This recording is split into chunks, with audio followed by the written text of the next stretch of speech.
Malo au pito. Kātaki ke tau kamata ai polokalama o e pongpongi fo ouni. Tāpu pea mo e awhio ai o tua i o tau lotolotonga. Koe o tua mo tonga ko kutowhia. Koe uhi koe polokalamani o ku whakamafolanga tonu i ngalu ea.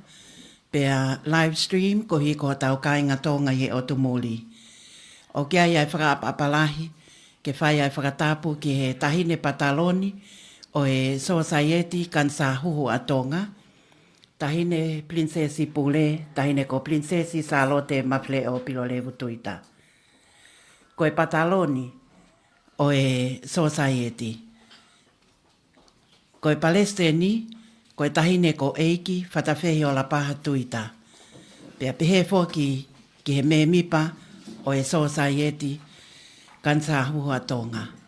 O tau whakatahatahai i he pongpongini ke whakailongai ai ka mata o e ngahi ngā aue ki hono whakailo atu ki he Tonga ai mahu inga a hono Tokangaekina o e Kanisa Huhu. Hange koe whakatapu. O kou whakaapa-apai ke whai ai whakatapu ki he kau whakawhi whakalanglangi. Aia o ko nau me aheni whakataha pia mo ki tau tolu.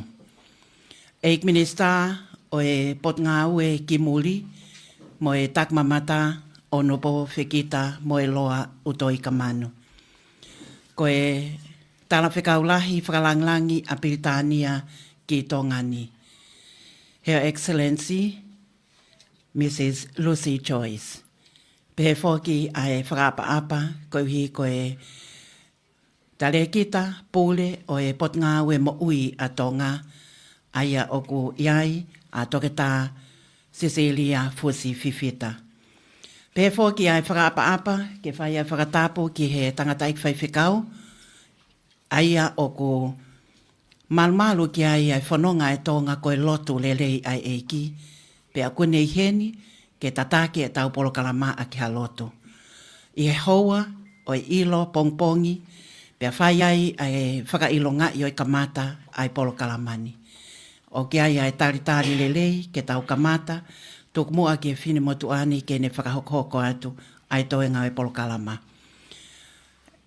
And may I acknowledge the presence of the God Almighty on our midst on this morning's occasion, launching of the Pinktober Breast Cancer Awareness Month, October 2023.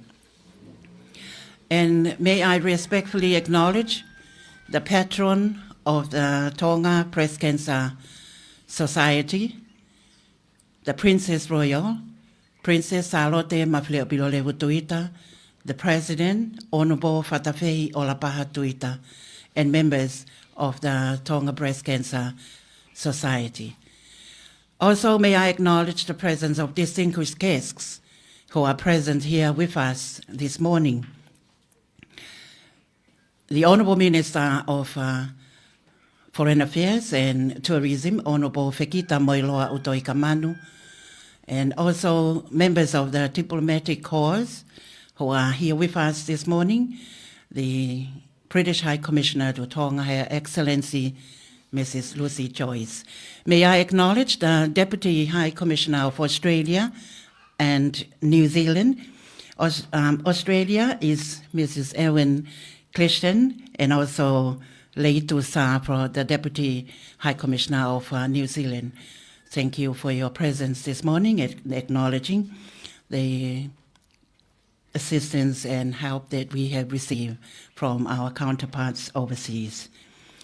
Also, may I acknowledge the presence of Pastor Bensimani Akawolatonga and members of the clergy, businesses who have been a good friend of Tonga Breast Cancer Society and who have helped throughout the years that we did the awareness programs during the year and also especially on October.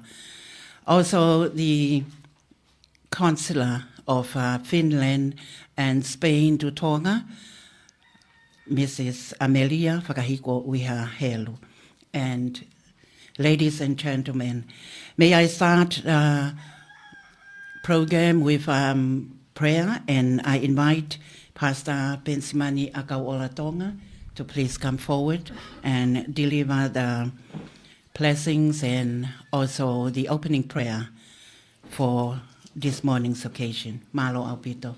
Ko e whaiwhekau, ko e tare ki taia, o e kautahalau toi tapu a Tonga, ko whaiwhekau Pensimani Akauola Tonga.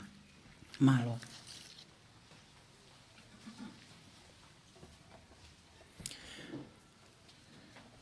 For our opening prayer of today's program, I would like to read out this text from the scriptures, which will help us in our meditation and prayer of this morning. Taken from the book of Proverbs, chapter 31, and I'll be reading from verses 10 to 12, and then verse 28 to 31. The Bible says, "A wife of noble character, who can find? She is worth far more than rubies. Her husband has full confidence in her and lacks nothing of value. She brings him good, not harm, all the days of her life.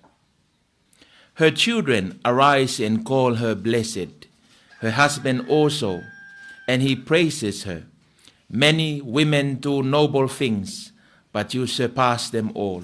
Charm is deceptive and beauty is fleeting, but a woman who fears the Lord is to be praised. Honor her for all that her hands have done, and let her works bring her praise at the city gate."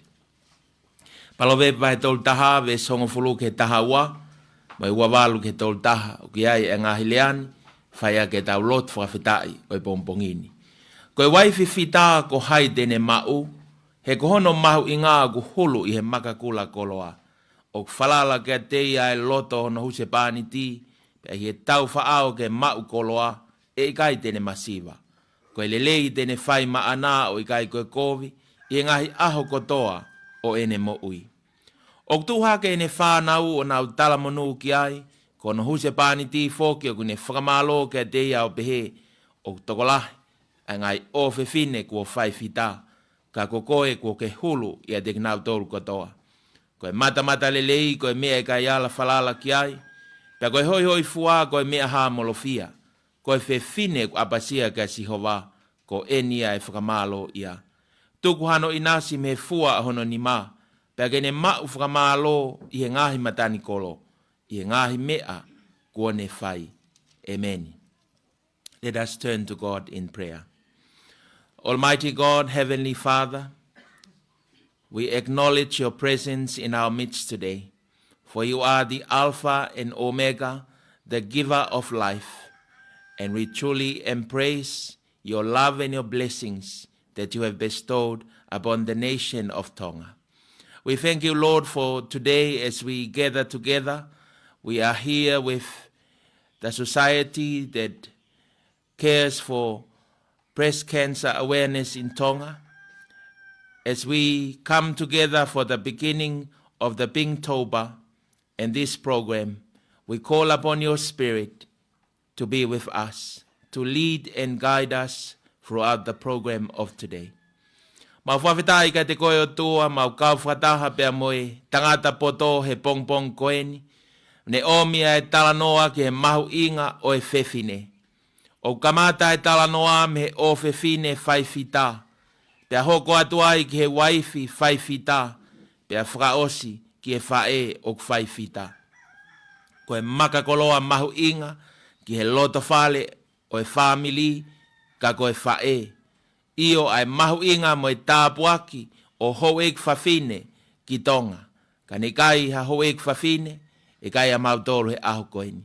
Mau whawhita e o tua ko hi koe pongpong whakoloa koeni, mea mai kau whawhe, ke kau whataha pia mo e pataloni, ai tahine Princess Pule, Salote Mafleo pio levu tuita. Kai uma e Palestini o e kau tahani, eik whatawhehi o la paha tuita. Kai uma foke o tua ai kotoa e komiti. Mea mai a eik minista o e potunga au e ki muli, Honorable Fekita mo e loa uto i kamanu. O mea i henia e talawhikaulahi o Britania ki Tonga ni, Lucy Joyce, Kai maafo ke ai tare kita pule leo leo. O e potunga e mo ui. Dr. Cecilia Fusfifita. Kai mai kau frafe kotoa be. Me ngahi pule anga muri. Kau fafufonga. Pea me ngahi tapa ke o e society. Ke mau fra ilongai. Ai mahu inga o e Mahina koeni. Mo e Tokangaekina. O e mo ui lelei ai si ngai fae o e fonua. Ma fuafitai pe o toak ma wanga maheni pe he tohi tapu. Ai lotu o kufai he fae ma ai whanau. Na e lotu a ana ma a Sami wela. Na e lotu a Loisi mo Iunisi ma a Timote. Pe kai ngata ika na e lotu a Elisabesi ma a Sakalaia. Kai uma afo ke a Sione baptaiso. Ko ya honi ma fuafitai. Ma tu he pongpong koeni ke fafofonga ai lotu ai whanau pe a moe tautupu ma ai ngai fae. Kai mai kau fe fine ko toa pe o e fonua.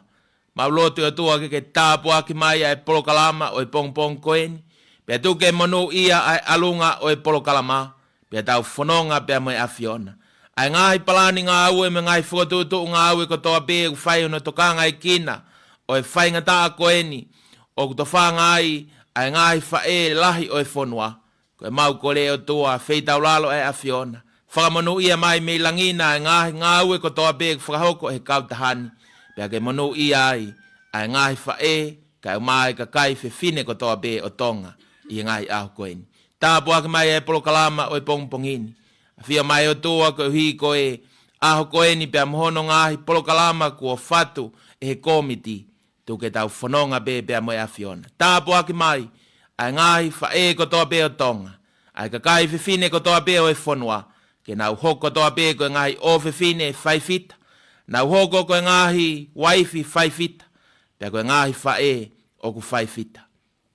That is our prayer of this morning, that you lead and guide us throughout the rest of the program of this day, that we will all be blessed and have a joyous program of today. We ask all these blessings in the mighty name of Jesus, our Lord and our Savior. Amen.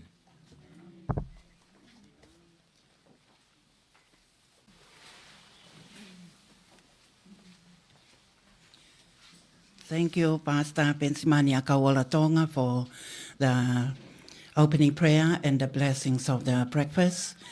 The Word of God, we pray that will empower us and strengthen us to do the awareness program for this month and for the rest of the year because of women and men.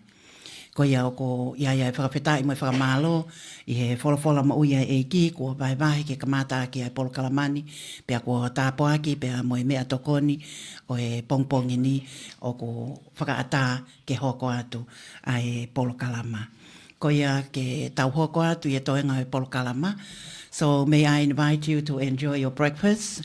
The food has been blessed, and for the rest of the program we will invite the member of the Tonga Breast Cancer Society, Honorable Agnes Fangaloto, to please come forward and do the opening remarks while you enjoy your breakfast. Thank you.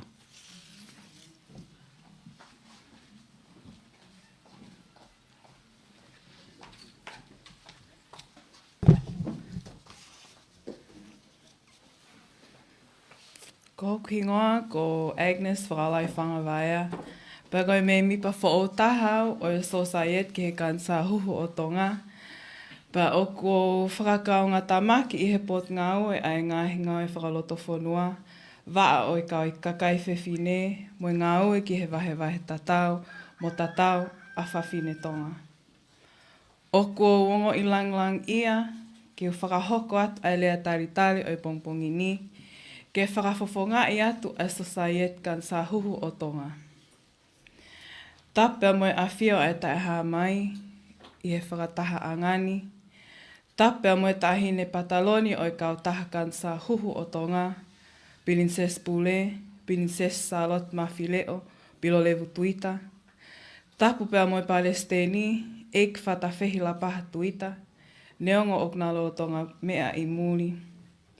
Tap ki he kau whakawhakalanglangi o i ahoni. Kau whakafofonga o i ngahi pule anga muli. Kau tale kita pule o ngahi pot ngau e pule anga, pa mo ngahi pisnisi I kai whakapule anga. Tak mo kula mo haatahi whanua, tak kia whaiwhekau pensiman Tonga mo haalotu. Tak ki he ho ek me mipa kapneti, tulsi te, mo ho ek me mipa o whalealea o Tonga. Tak mo togon Palestini, polot whawhanua paunga, Christine uta atu, mo kau me mipa o kau tahani. Tak mo kau whakawhe, mo ka inga ofa gotoa, kai ata mua mo oku, ke whakafofonga ea tano talitali maa whana ki mo tolu, ko mo mea hen he pongpongini. Koe ka veinga o e tau ngahi polo kalama, ke ilo ke taimi, ai Kanisa Huhu he tauni, koe AMANAKI LELEI, FAKAHAOFI'I mo ui, give hope, save lives. Koe uhinga eni, ke tau oange ha AMANAKI LELEI ki he kau whewhine o nau mo ua he mahakini, ke nau whenga ki whale mahaki, sio toke tā ki ha sivi, mo ha whai to'o, he koe hālanga ia ki he mo ui, I he Mahina koeniko o katopa. O ngā ue a society ke tokon ki ha ano whakatau ha misini mammogram ki Viola, ke whakahoko ak ai sivi ai kakai whewhine ko toa pe o tonga ni, ke ilo I ke taimi ai mahaki ka lama ke nau mo ui. O iai e mau polo kalama foki he mahinani, o kau ki ai lotu he sāpate, I he whare lotu e siliana o houma, I he aho uaua o katopa, pea moe polo kalama whakamalohi sino he tokonaki, aho uavalo o katopa, pe he foki ki he Pinktober quiz night I Billfish, he aho tō noa o katopa. Ok mau whakawheat ki mo tol kotoa ho eiki, mo ka inga, ke mo kao mai ki he ngahi polo kalamani, ko ho o pou, ke e whakaai ai kakai whewhine, ke nau lavat ke taim ki whale mahaki o sivi. O kau fok e mau tānak se niti he tauni, ke whakatau ha misini mammogram, ke whakahoko aki ai sivi I Viola. Mo ha whakatu ha pe si GoFundMe, ke lava pe mo mulina, o tokoni mai ki he tānak se niti koe ni. Koe pe si o GoFundMe, o hape koe mammogram machine needed for Tonga. I would like to warmly welcome you all to this special event of launching the Breast Cancer Awareness Month, or known to most as Pinktober. I want to share a statistic by the World Health Organization data published in 2020. Breast cancer deaths in Tonga reached 13 or 2.27% of total deaths.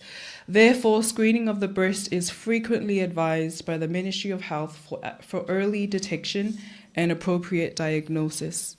All funds and donations will kindly be allocated towards a mammogram machine for Viola Hospital. Please note that we have a GoFundMe page available online labeled as Mammogram Needed for Tonga, and we kindly appreciate all donations.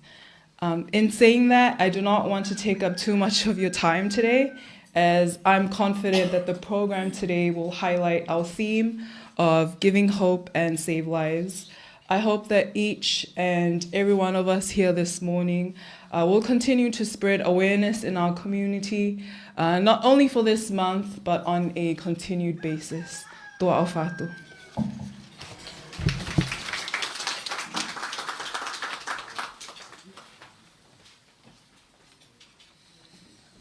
Koe au ko whai ai whakamalo I he talitali LELEI ai tā katoa pe mo e hou eiki whakawhi whakalanglangi me he society Tokangaekina e Kanisa Huhu a Tonga ai a ko Honorable Agnes whakaolai whanga vaia. Ke whakaholo pe ho mou ilo I he pongpongini o ko kei o atai pe ai whakamalo I he ngahi taulahi koeni ko whai ai whengawe aki mo e ngahi kautaha bisnisi tau taha ngai pot ngawe ai pule anga kai o maafo ki ai ngai kupu whekau aki ke lava o tuwha ki ai ngai whakamatala koe uhi koe mahu inga ai ilo ke taimi pe whai ai tokoni I he whengawe aki mo e pot ngawe mo ui. I would like also to thank the continuous support that Tonga Breast Cancer Society received from various businesses here in the Kingdom of Tonga, and also counterparts from the diplomatic corps, the Commissioner's Office of New Zealand, Australia, and Britain. May I also acknowledge the collaboration that the Society and the Ministry of Health, the Ministry of Education, and various government ministries who have participated in the awareness programs from the past years. Ke tau hoko atu mua ki hono whakailongai ai ahoni pea moe koloa ko uhi ko e hoko atu o ngai ngā ue ke tau whetākini mai hono whakaau ke kakai o e whonua ai maho inga o e kawe ngani o e kai ngata pe i e mahina ko o katopa kai hoko atu i he taimi ko tope. Whakawhi ai ai taha o e kauhiwa o ko whainga maria i e pongpongini ke whakaholo e ilo, li neti whakaosi pia moe hiwa ko e whoaki kakato. Malo.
So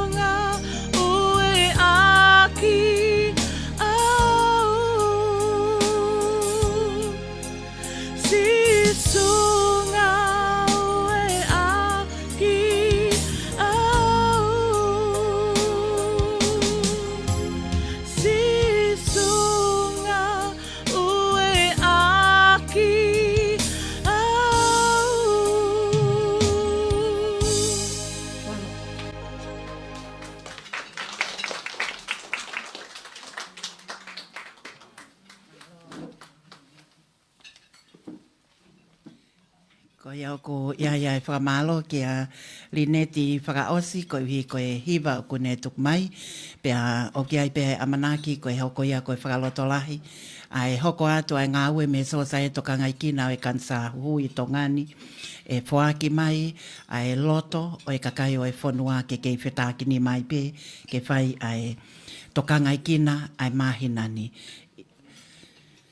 O ko iai ai whakaapalahi ko hiko ki nau tolu ko na e mo ua i he Kanisa Huhu o ko whakailonga i mawahe ki nau tolu ko e kau survivors o tau i heni whakataha i he polokalama o e pongpongi ni iai e ni ihi o na wongona e polokalamani me ngahi tapa ke kehe o tongani ka e ni ihi ku hik whanua at ki mūri kau tau kau whakataha. Acknowledging the breast cancer survivors who are here with us in our program this morning, and also those who are listening via live stream and live broadcast from radio, Tonga 1 and Ku 90 FM, and also from overseas. Your words of encouragement, stories that you have shared with us is most important because of encouragement for the women in Tonga to check up while there is time. Oku ia i fia i tau polokalamani, oku ia i whainga maari ke iheni ki tau kau whakataha pia mo e tare kita pule o e moui, ko e tare kita leo ia, Dr. Cecilia Fusififita, ke whafofonga i mai ai potngau e moui i he lea te fito o e ahoni. We come to our program this morning for the keynote address. May I invite the Acting Chief Executive Officer from the Ministry of Health for the keynote address. Thank you.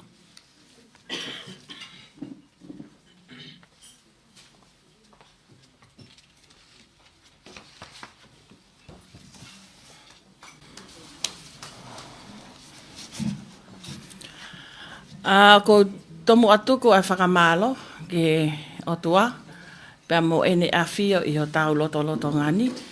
O ko kore ke u whakatapu ki a Lord Vaea, pia mo e whanau a hou eik, pia pehe ki e eik minister o e Foreign Affairs, pia mo e Tourism, whekita uto i ka manu. Whakatapu ke kau whafofonga o ngahi pule anga, muri, o ku tau kau whakataha he pongpongi ni, pia pehe ke kau take ngahi potu ngā ue e pule anga, mo ngahi kau taha, tau taha. Whatapu atu ki a hau e ki whawhine, pia pehe ki ha taha pe, o ku makatu ungai e mahu inga o e Mahina, Tokangaekina o e mahaki o e Kanisa o e Huhu. Kone wesia a ha whawhine. I tongani, mo toinga o mamani.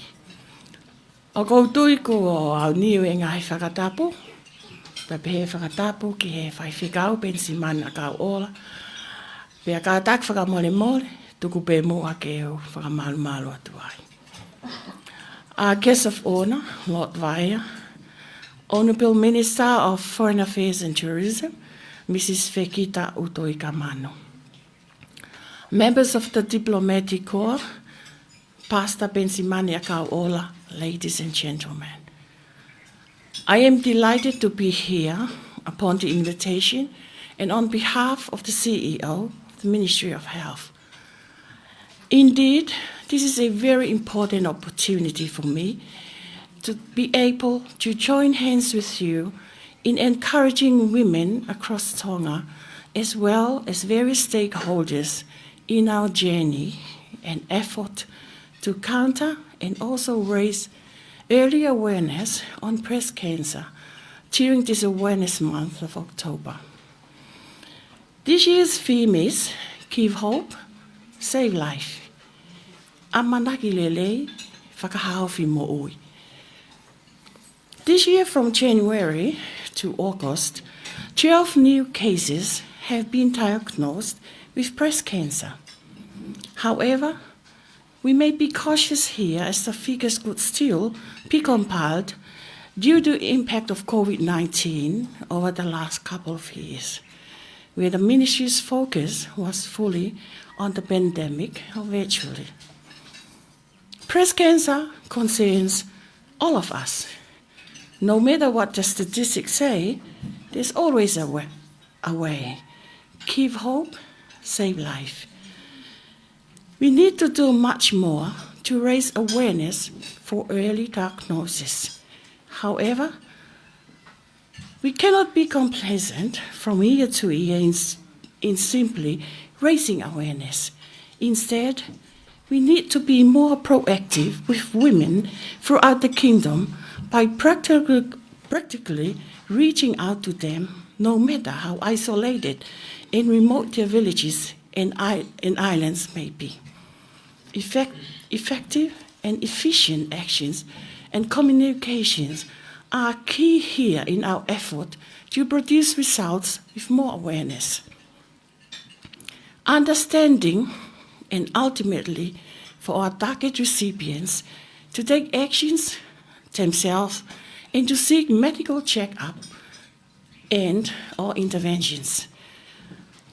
According to an address made by Her Majesty Queen Nanaspau to the Arab Women Authority in Dubai, UAE, last year, in an event to mark a new partnership with the organizations that support health initiatives, Tonga, lack of diagnostic and screening services leads to more cancer-related deaths because cancer is discovered in the late fatal stages. And according to the World Health Organization, WHO, the risk factors for breast cancer include age, family history, genetic mutation, reproductive history, hormonal, and lifestyle factors. May I stress, the fact is, it is treatable by medical professionals. Koe statistika whakamama lahi whikau aki mo breast cancer o kupehe. Koe whewhine e taha, i he toko walu, ko toa pe I mamani, ka wai mo Tonga, tene mau ai mahaki koe Kanisa e Huhu. Hufanga e whakatapu. Ka pau, te nau mo ui atu, ke he matu o tua ai tau. Pe aku matu aki LELEI mo whakapoto, ke tau whenga, ke mau ke taimi ai tiuma, pe koe Kanisa ko eni, ke tari e ngā ue, ke whai e ngā ue, mo whai to o ki ai ke taimi. Koe chance pe ka ki tau tolu ka kai whewhine, koe raki ilo ki mua ai Kanisa, pe lava, o whakahoko ha ngā ue, pe whai to o ki ai. Kai lava o whakahaofi ki tau tolu. Early detection. Koe ta uni, me sa anuari ki akosi, koe keis Kanisa e ta haua ne mau, pia ku os whakahoko pe ai ngahi ngau e ka ki nau tolu e pot ngau e mo ui. Koe toenga mo he tau ko osi, hange pe koe ko Moimoi, koe COVID-i, pia ke whakahoko anu whakama opo, ai ngau e koe ia. O ki kai koe whakai ai pe uhinga Pinktober, koe Mahina e Kanisa, ka oku whie mao ke tā watu ke ka kai kotoa pe o tongani. Tāla ke ki nau tolu, ai whakatu tā mako e Kanisa Huhu ke ngahi kolo, mo ngahi motu kok mama o atu, ka oku iai e ka kai tonga oku nofwai. O tau tā ke ti e taha kotoa pe, ke a o ki ai ai whekau, give hope, save life. AMANAKI LELEI, FAKAHAOFI'I mo ui. Ke sivi kei taimi, ta tau ai pepe ku te ongo, ha me aku liliu he ta wha aku e sino ko ia, pe koe Huhu, pe I kai, oku mau inga pe ke ka kai whiwhina e whonua, ke whakawawe e te au ki he whare mahaki e vai ola, o whakahoko ha sivi e konga ko eni, koe whaka e hia, pea e lava pe o whakahoko, ha whai tō kei taimi. O tō tonu ke a ko I ke ike ta maik whewhine, whanau whewhine, I ngahi kolisi, a e te ngāue, ke whakahoko ke te sivi pe e kita a kita. Pe au ki iai ha whaka ilong, ke he, oku hoko ke ta whaaki ko ini, ke nau wanga mo maheni ki ai, pe nau tupu ai pe o lalahi. ko nau osi ilo ai founga whakaehi pia mo check at whaaki ko ia. Several keynote addresses in previous years, including Lord Tangavanukunuka, the former Minister of Health, and Medical Superintendent of Health, Dr. Anakaola, have encouraged women to come forward with their symptoms when they appear and to use the detection facilities that had been available free of charge at the Ministry of Health since 2014. They added that a very few cases are detected early enough before the cancer has spread to other parts of the body. They also stated that breast cancer remains the #1 cancer affecting between 30 to 40 women in Tonga every year.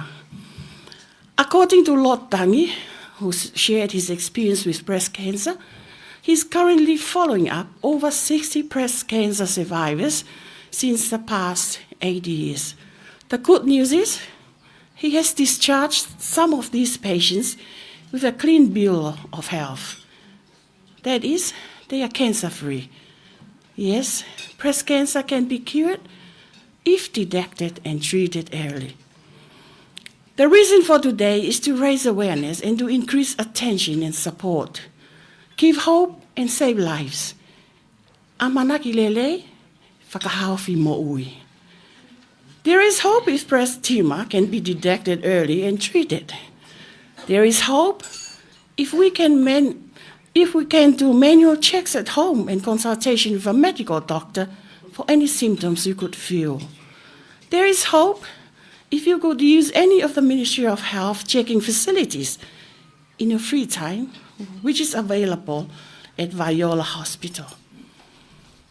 This can save you and us from a lot of things. We can give hope to a woman in crisis of having breast cancer and letting them know that they are not alone in this fight and can also save life by reaching out and include the younger generations in the awareness process. On behalf of the Ministry of Health, I wish you success in your year's awareness raising and action against breast cancer. Whakamaloa te ngai tokoni whakapaanga ki amanaki ki whakatau hamisi ni mammogram for pa mangai whakatuutu ke ngai polo kalama ke whakatokangai whakaei me he mahaki ko eni ko Kanisa e Huhu. Malo au pito tua whātu.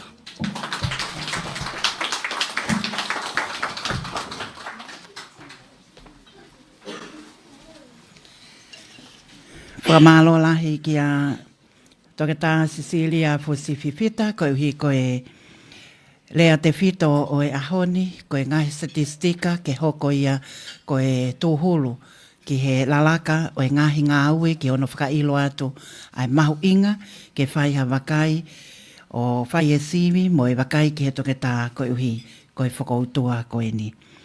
O ko iai fōki ai whakamalo o tau kau whakataha pia mo e whaema walufitu poinima kai o maafo ki ai live stream ai Broadcom live streaming. O tau inas whakatahai i he whakahok whatongia i he polokalama o e pongpongini mo e kakai o e whonua i tongani pia mo molina.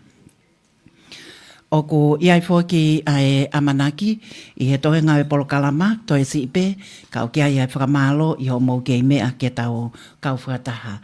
Ko e whakawhi ko e ni ki a Ena Jane Langi, ko e taha o e me mipa i e komiti ke whakahoko ai hiva. Thank you very much, Acting Chief Executive Officer, Ministry of Health, Dr. Cecilia Fusififita, for the very comprehensive presentation on our keynote remarks, the data shared and the statistics, and that is something for us to work together to achieve the Tonga Breast Cancer Society theme for this year, Give Hope, Save Lives, and also sharing the importance of awareness. Yes, at one time we have the theme as awareness is power, and that also encourages every society, every ministry, and also businesses and everyone here in the kingdom to proactive in awareness and follow that as directed by the Ministry of Health. May I invite Anna Jane Lange to please come forward and to another item for your entertainment and to be followed by the rest of our program. Thank you.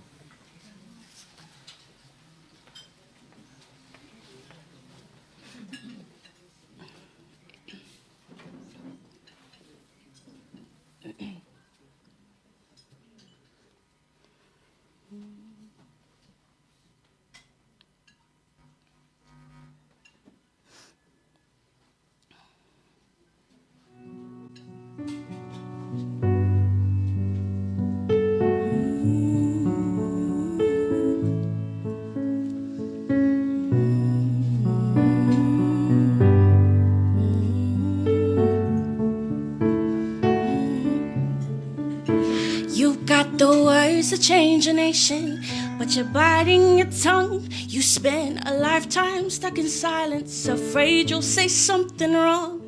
But if no one ever hears it, how we gonna learn your song? So come on, come on, come on, come on. You've got a heart as loud as lions, so don't let your voice be tamed. Maybe we're a little different, there's no need to be ashamed. You've got the light to fight the shadows, so stop hiding it away.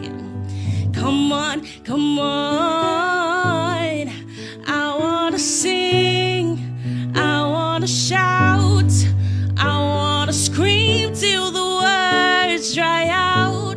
So put it in all of the papers. I'm not afraid, they can read all about it, read all about it. Whoa, oh, oh, oh, oh. Whoa, oh, oh, oh, oh.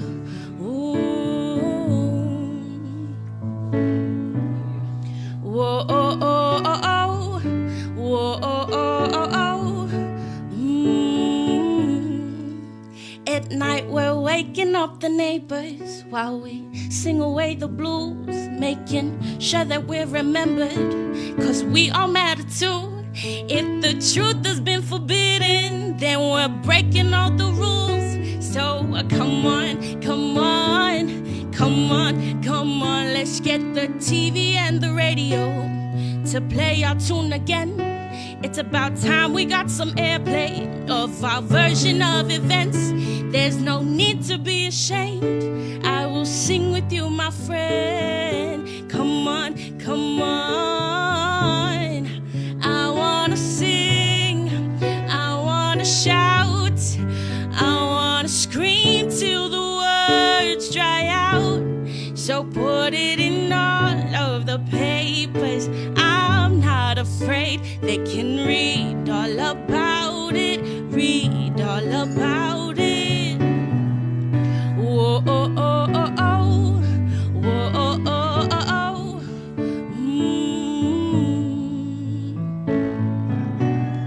Whoa, oh, oh, oh, oh. Whoa, oh, oh, oh, oh.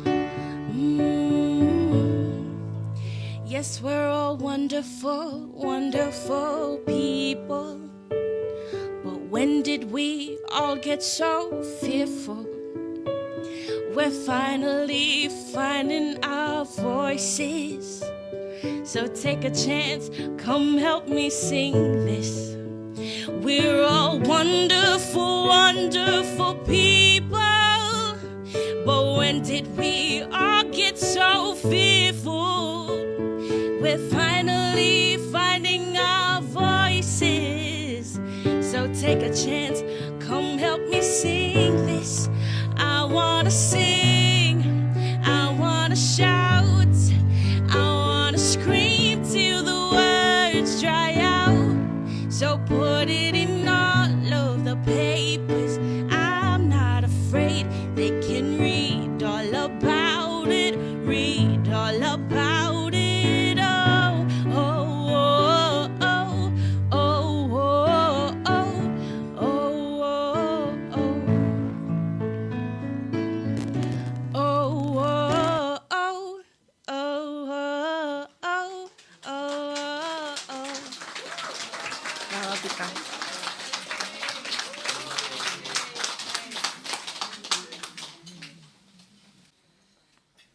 Thank you, Anna Jane Langi, for the entertaining item there.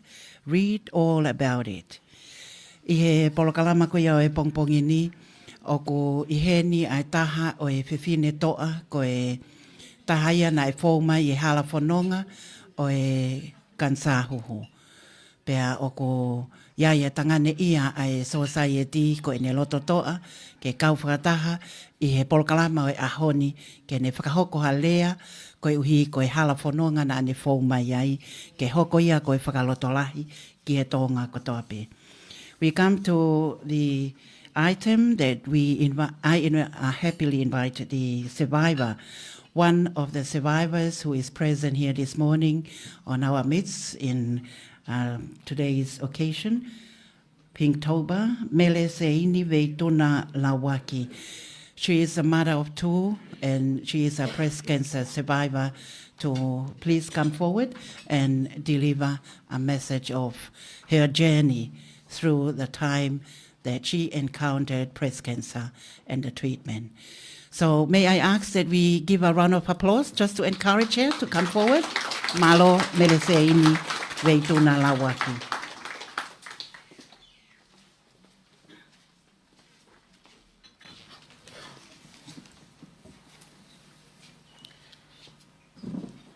Tomoa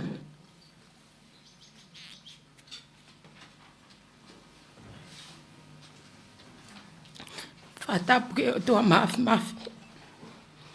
O kua fio o tau loto ngā.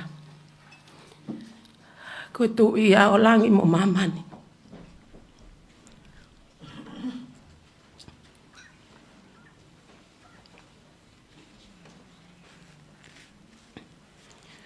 Fatapu eni ke kau whawhalang-langi hoi aho.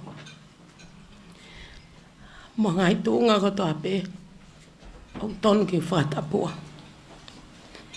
Whapapalahi atu.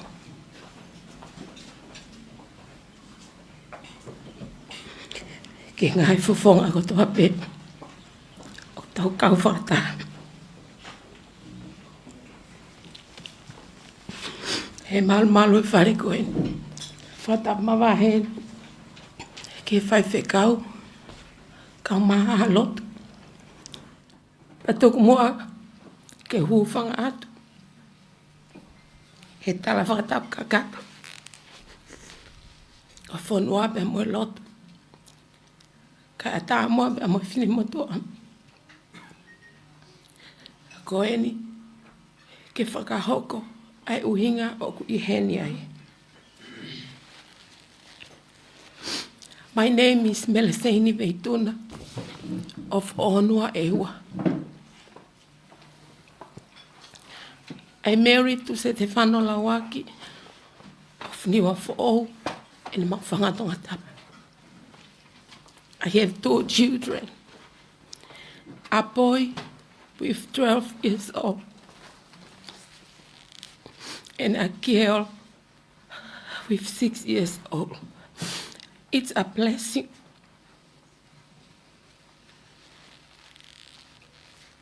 to me to have a children.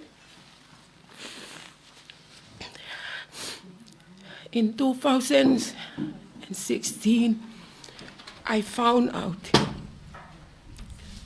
from Dr. Lord Tangi. He diagnosed me as a breast cancer while I am 45 years old. Toko moa ke whoke ke first language, ko lea whakatonga. Pea whamole atu pe. Neke te rapa te waku lea. Taim kone whakahoko mai CEO. Ke wa o whakafofonga lea koe ni. Nak whewia. Ko ai au. Pea nak si o loto. Eke ki ula wa whakamatala. Ai me anai tui ai au wae. Ai su nak whau mai ai.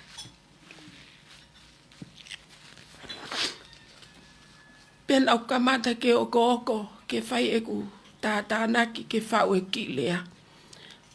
Kono mo ni ne whahoko mai e whalai te ko osi. Nau mo ua pēu he tangi mo manatu tamaki. Paka ke ulawa uia o whao mo whakotu utu ua ku lea. Pea ko le whamore more atu tupe moa ke o tapano whaka e ua he ko e ua. Ie tau koe ni e ua awheta hono. Ko whakafuafua ke Mahina ko maasi. Nā ko se hanga e au o iloi. Ai ngai whakailonga koe ni. Ko le peke unga ngai lea whaingofua mo mahino. Ke whakahino hino i mo whakamahino mea nā iloi ke te au. Nā ko ngoi au ke o tawhaaki tō he mā ko ku he māia. Kai ki o ngoi aha mamahi mo halanga. Ka ko taimi ko e ku whetongi. O ku lawe maupe hoku tu anima he mā o ku he whahai ko ia. O i kai tatau ia mo e whahai ko e. O ngoi ia e au o ku hange ua hala i se nitia ni manoa. I e whahai ko e kai hala i whahai ia ko e. Ka mata lewa ke u whakakau kau. Ke uhanga o sio ke hana whai ke. Ko uha o tui mua e sio ata hiki ho kuongon i mā. Pea o sio lewa ko tawhaaki ko e ke tawhaaki tua. Hange ha fo i luo whatatau ke fo i whaafolahi taha. O ku malomia ki loto ke hia mo tawhaaki ko e. Pea ia taimi ko ia ko whenga ke ngalo ia ke whakangalo ia e au o ke ha kehe ia te au. Ka inga ka koe whakaloloma. He koe whaamili koe. E ku tamai. Na ku fōu mai hai. Na isi o mata o ku mata. Na ku kau he tauhi o ku whangameitanga. Na nau mo ua he maaki koni. Ko whamore more lahi ki o ku whaamili. Na pehe ko tu kau tala. Me te wao. Fulahi ki mautolo he o pe. Ko mea lai ana ke ki whia ua whafonga lea koe. Ka ia taimi ko nau whenga i ke mato o me ku ata mai e whai ke koe ni. Hange e ku toi hunu ki mai pe hui mai ki o ata mai. Ko ngā koe whamiri o ko whō mai ai. Nā ku si o tonu. Nā ku kau he milimili. Nā ku kau he tauhi. A ku whamiri. Nau inasta tau mua. Pau whanonga mai pe me mā asi. O au ki Mahina ko au ko si. Pau whakakau lewa. Ko aho nau ku hawai ki ngā aue. Palo tonga e tautu. O whai e ku ngā aue ko aho nai mata uha mo au fia. Ko kai ke utoi lawa o kāta ki. Ai ma kini mo ma huhu o tawhaki ko ia. Pau kui lewa. Tarange e whawheta i atu. Malo o mai aloto lai whiunga ki a te au. Te walu lewa ke toke taha si o ki ai. E koe toko lai au whamili. Na nau nofo pe nau tolu. Na nau fufu pe nau tolu. Na nau pe nau tolu koe lelei taha ia. Kai Mahina koe ne te au. Pa mui whaloto lai e ki. Ko hau pe taim koe ia. Si o lewa ke toke taha. Pako mea koe na usio ke toke taha na e mari. Koe talange ki ai. Whamore. Peko e hape hao sivi o kwhai ki a te au. Kai ave mo au e ki Tongaekina. He koe whaamiri ko kau ki ai. O fu mālohi au pito ia. Ai whakoutua koe ni. Na e o mai lewa au ki Tongatapu ni. Si o lewa ka tokta ana a kau ola. Whai e sivi. Ta mai ke hau e aho taha. Ko hau pe aho ko ia. Ko tā rewa ka riamtangi o pūkingi ki au iau. Ai moe lea. O si ilo pe au. Ka inga. Ko mea whainga tā lai.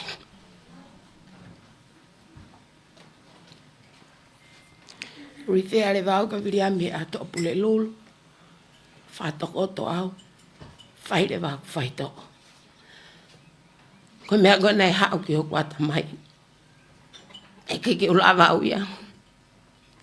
sioi fo giau. Ko more hako konga. Kau mana tu i pe tala noa e fulafola. Mo loto e whahamiri mo whakaloto lahi mai kia tea. Ka pau koe hao konga kunehanga e ia whakato mui koe toia. Toia o li ia. Koe hano au. Alu mo fusi no kakato. Kihe na. Peo whakakau kau. Ka pau tike ke mau hok whakamo ui. Peo toi kalo au ia. Peo alu au moi kakato ke fufeitu koe. Koe hano au nga koe ha. Pau elewa. Tuku ke whai aku whaito. Tala mai viri am tangi pe tau pe to pe ki konga. Ikai. Ka pau ke pehe koe lelei taha ke to kotoa. To kotoa ia. Pena e hoko lema. Ie mahina e ko a kosi. A taha ono. A kosi. Wafe taha ono. Kone hili pe ko ia. Osi pe mahina ko septe maa. Foki lewa ke ngawe a ngawe. Ko ilo pena e winga no ai he tangata e ki ke foki ke wanga noa o te whakakau ka wau o kua haku whetu o kukonga. Malo pe o whai potu ngawe, hoko a te ngawe. Hau ki novema o tau pe ko ia. E rifere wau e piri am tangi ke wau ki no sila ku whai ho chemotherapy. Ka inga, nā ku alo. Mo whaka eke pe koe hae whai ngā whai to o koe. Nei awe au ki he militoni o alo nofo ai. E toke tā ko toke tā lolo hea. Taimua na wau at ki ai. Na uongona. Nei e toko tahai na ngau e whare maki he dispensary. Na toke si tu amai me ai. Kei ke lava ngai mahina ko more ne mo ui. E alo nofo e api ko ni. Te whakau kau loto ai pe au ia. Te foki pe me au ia mo me ta tau pe.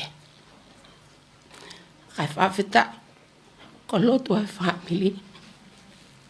Mo taha pe na ne ilo fine mo to a koe. Mo whakautu a koe. Na mau pe loto lai whiunga. Whai e whai to oi novema. Ho au ki e pe leli e tau e taha. Ka inga. Ko mea ko nei hoko asilia e kai keu. Tau pehe pe. He whakarea mo oni ne kai te utari. Ai to o haku konga. Pea toi alo atu whanongo e poko hoku ulu. Ko tala noa mo oni pe nia. Kei ke utari. Kei sio poko. Whai to ulu aki.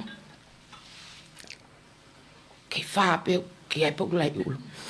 Whai whai to no wa. Ki mua mamau whai to ko tango te hina. Hoku nes.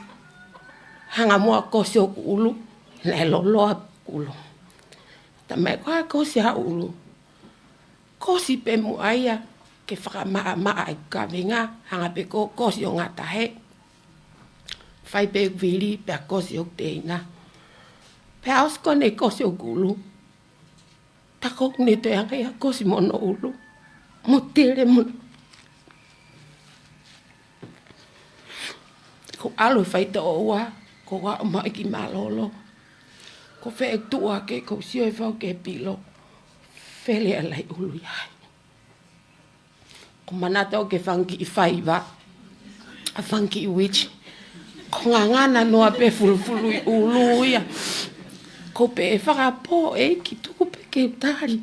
Ko e hai fulufulu i ulu ke mau e mohu. Ko whakakau kau. Te alo o hoku o foi ulu. Kaku ngangana, pe whai mo ngangana. Pe wale vai ne hoku. Ko foki mai, ko fui pe hoku ulu. Whai tui hoku te hina. Kako e whare ulai sio ata. Ko hapo tua te tua te hina sio toai. Ko pe ea pe hoku te hina, mo to ore vangu. Ko oia oi whakapo hoku te hina. Mo on pe mana ke ne vai mai nei me ili fia te volo ia. E sio mai ku kai ke haku ulu. Ka ko ngai hala fono ngai ia. Ka ke ngalo e mo ia fine mo to ako. Na ku alu ko ia ke tau ni ma ku ki fo ha. Fenga pe ke fu e me ko to. Viti ho kolo mai. Tui pe tata ko fu pe ulu. E mami, kau ke tui tatape ai. Momoko api te whanuani. Fufu ipe. Whai pe whetakai. Te mangai pole ke hoi moi. He kua au ia ke hatai milahi. Kai ki te toi fie kai kita. Ka koe mea kau tūhoku ata mai. Kau tai kai. Ke ki toi sio ke matak fua. Fefa au pe mo ngai whaingata au koe ke i fua mea kai au wifo tatau pe fui a pere ia pa mea katoa pe. Mea ko nau wha kai ko wifo. Nau wifo tatau pina to tamala. Kore pe ke ke toko ni mai. Whai pe ai fefa uhi mo ngai whaingata a. Pea lava au whai to o. Pea foki mai. Ko whai ki tāno whakatua. Ko hau ko ia te peke ilo fuhai au ko hame o hoko kau. Mao ke nau tu whari poti ko ni kalasta haya. Ko au nei ki havilivi. Malua et pen. Os ofa mai pureanga no sila ke alo ai haku wiki. Hau foi ululoi. Hau moia ki tongan. Pako malua atu pe. Lua mea kakai whakalea atu. Au nei havilivi. Taimisi pe. Puhi e foi wiki o tō. E kusia koe ke hoki foha. Kot fofua taimia. Nane sio ke ne whae. Te ai perea mai no akri. Lele tō mai ki ui. Ko tūru tui whakatui. Mami. Ko hako moho moe pe o ulu. Malotu tū pe mo alo. Tumua ke whakaosi. Whakaloloa ka ki motolo. Koe whekau, pa moe whaloto lahi pa me whine motu a koe ni. Ilonga hata whanongo mai, kua nge ko kulau, ko family, pe ko ke iloha whaka ilonga. Come forward. Ha au ke kau tō ke tā, kau mai, ka kai koe ni. Koe whaloto lahi ia, koe tala no mali ia puna ke. Koe ngai poto ke he, koe huelo ia o tua, ko os whakateunga ki e kau tō ke tā, pa moi kau ngā ue, ke hau ki e ke nau tari lelei koe, o hange koe whine motua koe ni. He ilo nā lava ke hau whaki i ho mo ui, koe ia ko ki family. Ko au, koe tresa ia o mo ui, ko sio, ke mata o ki family. Pea whai e una loto, whakamalo lahi atu ke lotangi, kau mai, ko mita e whare maki, a mo tonga na tolu na nau kaunga ke ono whaito o whine motuani mo no rithea e whine motuani. Whakamalo lahi at kia te mo tolu ko toa pehe whaleni so sai et kansa. Homo ngau e whakamaile ua, maile tolu, maile wha, maki mau tolu o mau e ngai mahaki koe ni. Koe whakaloto lahi e. Tumoa ke urea whakataha pa mo e tangata kui.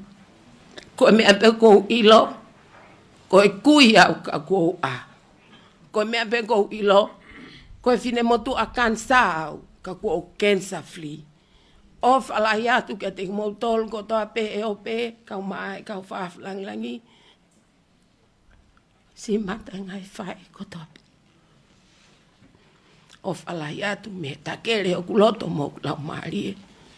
Ta wange pena mo mau, haki i whekau. E mea lea e whine mo tua koe, tua ofa e ki atu. Malo.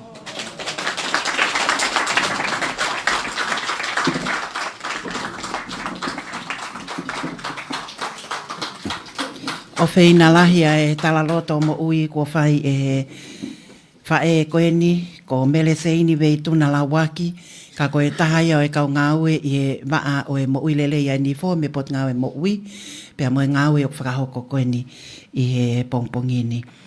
Sharing a testimony of her life, the stages that she went through while she was announced as a breast cancer victim, and the power of prayers and help from families, from everyone, and from the government of New Zealand who donated a beautiful wig for her to wear when she went through chemotherapy. Ko e tau polo kalamani o ko iai whakalotolahi i he hiba o whakawhi i ai ana fōringi soane kene o mai. O hange koia koe hoko atu i e whekau mau inga kua tuk mai e mele se ini vei tōna lawa ki. Eiki teu i whenai koe whehu ia o tuk mai pe au kia ia amanaki lelei i e ngai whakaloto lahi o whakahoko mo e ngahi polokalama o tuku atu me Society Kanisa Huhu a Tonga ke whakailo atu ki e Tonga kotoa pe. Malo. Ana fōringi soane.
Ko ia koe hiwaia o ku lelei mawai pe ai o tua o taingata.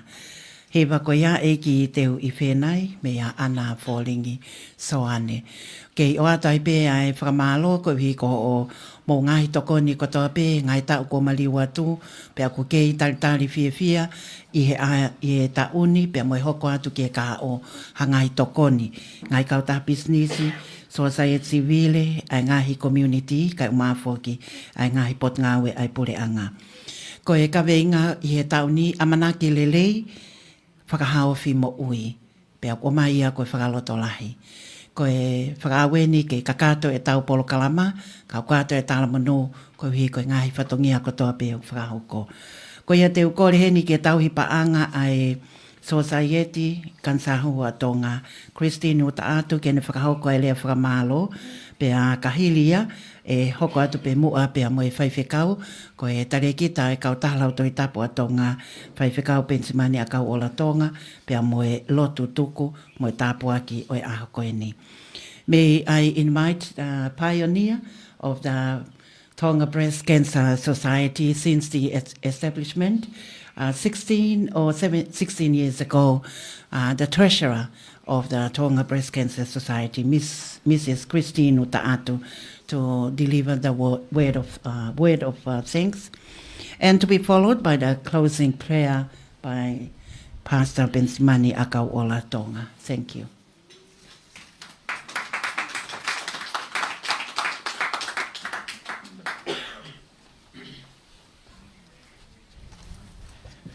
Thank you very much.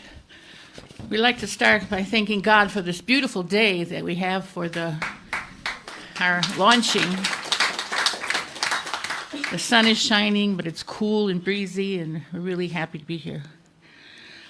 I'd like to thank our guests of honor, Honorable Fekita Uto Kamanu, Her Excellency Lucy Jones, and Dr. Fusi Fifita for joining us today, and all the rest of the diplomatic corps, members of the Tonga Breast Cancer Society, survivors, guests. Thank you very much for coming and helping us launch our month of awareness, October, which we've been doing now for 16 years. We want to thank the Ancient Tonga for providing the venue for us and the beautiful breakfast, and Kauli Bakery for the gorgeous and delicious cupcakes. If you had too much breakfast and you didn't eat your cupcake, please take it with you for your afternoon tea, okay? It looks too good to eat, but trust me, I ate mine, so you tastes great. And I want to thank Reverend Penny Simani for his prayers and for doing our benediction later, and the ladies from the Scripture Union. And of course, we don't want to forget our patron, Princess Pilolevu Tuita. She's not with us today, but she's been our patron since inception and come to most of our events when she's in the country. And she's been an inspiration to us all these years. We want to thank the Tonga Broadcasting Commission for making this go live so that people outside of Tonga can join us, and people all around the country who can't be here with us right now. There was a mention of our GoFundMe page. It's now linked to our breast cancer Facebook page. And I want to thank those people who've already donated on the GoFundMe page. For people who don't know what GoFundMe is, it's a page that enables our friends and families overseas and other interested parties who want to help Tonga to donate by simply getting out their debit or credit card. And they can donate $5 or $10 or whatever. It'll all add up to help us to get a mammogram machine in Tonga. Our society's objectives include promoting awareness, but also supporting services, providing screening and treatment. And in case it's not clear, we do not have a mammogram machine in Tonga right now, and it's critical. Early detection is critical. And although many countries have suggested that they might be able to provide one. I encourage them to do so. I hope everybody we have a diplomatic relationship that gives us a mammogram machine. So we can put one at the hospital and one in the east, one in the west, one in Vava'u, one in Hawaii, one in Iowa, one in the News. We get a mobile unit that can ride around the country, because every woman deserves a chance to have an early screening. So don't let the promise of some potential machine stop you. Those of you who are here locally, you can always donate to us, but this year you can help by sharing our GoFundMe page with your friends and relatives overseas. All they have to do is give us a few dollars. In the old days when we had polio, our president in America started the March of Dimes. Dime is 10 cents. And kids went around collecting coins. And that's what funded polio research, so that we could eradicate polio. So please think about giving us some money in our GoFundMe page. And I'm thanking those already who've started donating. The page only went up on Saturday, so it's only been a few days. But thank you, and I hope all of you will encourage your friends and family to donate for us. I want to thank my committee, and especially the Ministry of Women Affairs, who've been really instrumental in making this day happen. And again, all our guests of honor and diplomatic corps and guests who are here, thank you so much for coming and continuing to support the Tonga Breast Cancer Society. Thank you.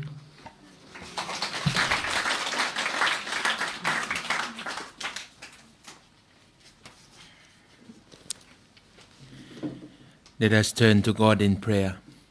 Almighty God, Heavenly Father, we thank you for the success of today's program. You have given us hope, and you have given us lives to be saved through this program. Father, we pray that all the glory of today belongs to you, for you deserve it all. May the grace of our Lord Jesus Christ and the love of God the Father, fellowship of thy Holy Spirit, be with us all now and forevermore. Amen.